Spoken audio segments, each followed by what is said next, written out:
শব্দের সম্পর্ক। সম্পর্কের বাজারে পৌঁছে পা দুটো থেমে গেল। সম্পর্ক বিক্রি হচ্ছিল ওখানে খোলা বাজারে। আমি কাঁপতে কাঁপতে জিজ্ঞেস করলাম, কী দামে বেচছো ভাই এই সম্পর্কগুলো?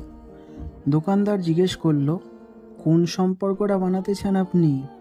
ছেলের না বাবার, বোনের না ভাইয়ের? বলুন আপনি কোনটা চান? মানবতার না ভালোবাসার? মায়ের না বিশ্বাসের? বাবুজি, কিছু তো বলুন, কোনটা নিতে চান? চুপচাপ দাঁড়িয়ে কেন? ঠিক ভেবে বলুন। ভয়ে ভয়ে বললাম, বন্ধুর। দোকানদার ভিজে চোখে বলল, দুনিয়াটা এই সম্পর্কেই তো টিকে আছে। তবে মাফ করবেন বাবুজি, এই সম্পর্কটা বিক্রির জন্য নয়। এর কোনো দাম দিতে পারবেন না।